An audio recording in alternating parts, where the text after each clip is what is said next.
Hello friends, welcome to my channel. आज આપણે બનાવીશું આખી ગવારનું શાક। જો તમે મારી ચેનલ પર નવા હો તો મારી ચેનલને સબસ્ક્રાઇબ કરજો, જેથી આવનારી નવી વિડીયોની નોટિફિકેશન તમને સૌથી પહેલાં મળી શકે। તો ચાલો આપણે રેસીપી સ્ટાર્ટ કરીશું। તો સૌપ્રથમ અહીંયા મેં ગવાર લીધી છે 250 ગ્રામ। ગવારને આપણે સારી રીતે ધોઈને આગળ અને પાછળનો થોડો થોડો ભાગ આપણે કટ કરી લેવાનો છે। આ રીતે આપણે આખી ગવાર રાખીશું આજે।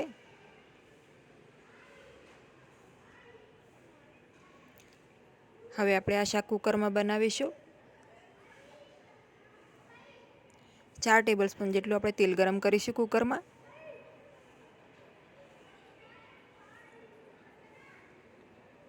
તેલ ગરમ થાય એટલે આપણે એમાં સૌથી પહેલાં 1 ચમચી અજમો નાખીશું।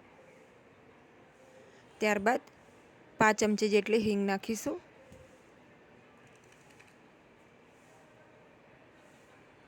હવે આપણે 2 નંગ ડુંગળીને એકદમ ઝીણી સમારીને નાખીશું।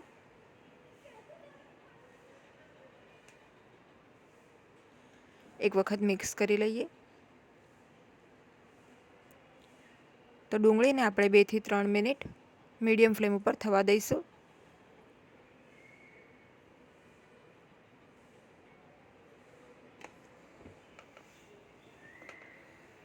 ડુંગળી થાય ત્યાં સુધી આપણે એક મસાલો બનાવી લઈએ। તો અહીંયા મેં લસણ લીધા છે 7 થી 8 કળી લસણ। એમાં આપણે લાલ મરચું પાવડર નાખીશું 1.5 ચમચી જેટલું। સાથે અડધી ચમચી જેટલું મીઠું નાખીશું અને અડધી ચમચી જેટલું જીરું લઈશું। હવે આપણે આને ખાંડી લઈશું અધકચરું। આ રીતે ખાંડી દસ્તામાં આપણે ખાંડી લઈશું આને। તમે ઈચ્છો તો આને મિક્સી જારમાં પણ આ રીતે ક્રશ કરી શકો છો। તો આપણી જે લસણ અને મરચાંની પેસ્ટ છે એ રેડી છે। હવે ડુંગળી પણ સરસ થઈ ગઈ છે। ત્યારબાદ આપણે આમાં 1 ટેબલસ્પૂન જેટલું બેસન એડ કરીશું। બેસન નાખ્યા બાદ આપણે બેસનને 1 મિનિટ થવા દઈશું તેલમાં।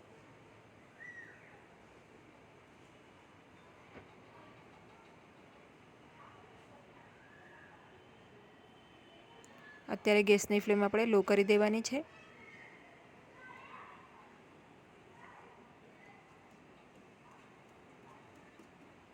હવે 1 મિનિટ પછી આપણે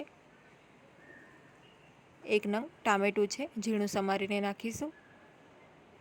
ગેસની ફ્લેમને મીડિયમ કરી દઈશું। સાથે સ્વાદ પ્રમાણે મીઠું નાખી દઈશું।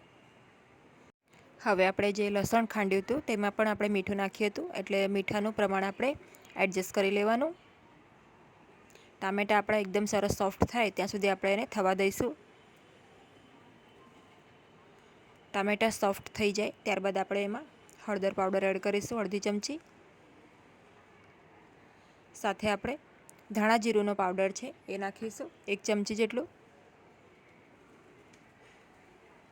મિક્સ કરી લઈશું બરાબર।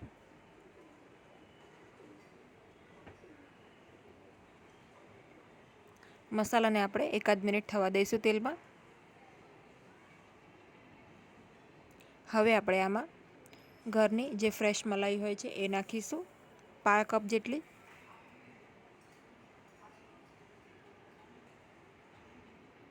તમે આ મલાઈની જગ્યા ઉપર પાણી વગરનું જે દહીં હોય છે એ પણ નાખી શકો છો, પણ દહીં આપણું એકદમ મોળું હોવું જોઈએ।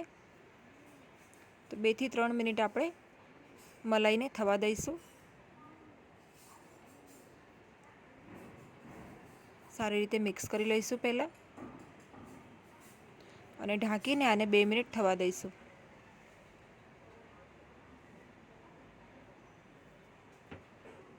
હવે તમે જોઈ શકો છો સરસ તેલ આ રીતે ઉપર આવી ગયું છે। સાઈડ પર બધું તેલ છૂટું પડી ગયું છે।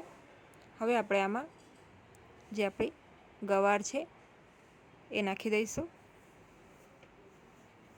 સાથે આપણે જે લસણ અને લાલ મરચું પાવડર ખાંડેલું છે એ નાખીશું હમણાં।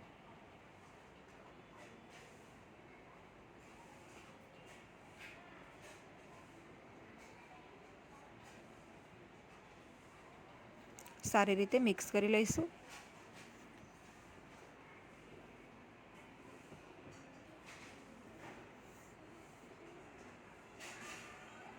હવે આ રીતે મિક્સ થઈ જાય ત્યારબાદ આપણે ગરમ મસાલો નાખી દઈશું આમાં. તો અહીંયા મેં અડધી ચમચી ગરમ મસાલો લીધો છે. મિક્સ કરી લઈશું.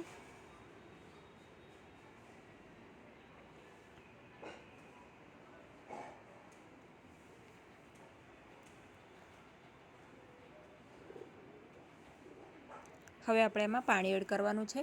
તો અહીંયા મેં અડધા કપ જેટલું પાણી નાખ્યું છે. પાણી નાખીને સારી રીતે મિક્સ કરી લઈશું. થોડું પાણી ઓછું લાગે તો આપણે પાછળથી થોડું પાણી આમાં એડ કરી શકીએ છીએ. તો કુકરમાં બનાવવાથી આ શાક એકદમ ફટાફટ બની જાય છે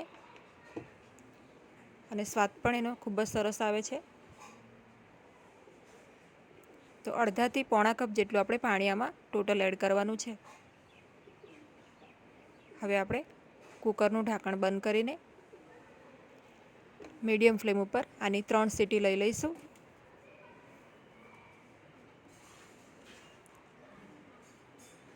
તો આપણે મીડિયમ ફ્લેમ રાખવાની છે ગેસની અને 3 સીટી લેવાની છે. તમે ગવારનું શાક તો બહુ વખત બનાવ્યું હશે, પણ એક વખત આ રીતે બનાવી જોજો, ખૂબ જ ટેસ્ટી બને છે. તો આપણી 3 સીટી અહીંયા થઈ ગઈ છે. આપણે કુકરને ઠંડુ થવા દઈશું. કુકર ઠંડુ પડે એટલે આપણે ખોલી લઈશું. તમે જોઈ શકો છો એકદમ સરસ આપણું શાક રેડી થઈ ગયું છે. અને એમાં જે ગ્રેવીનું પ્રમાણ છે એ પણ એકદમ પરફેક્ટ છે. કન્સિસ્ટન્સી એની એકદમ પરફેક્ટ છે. તો હવે આપણે આને સર્વ કરી લઈશું.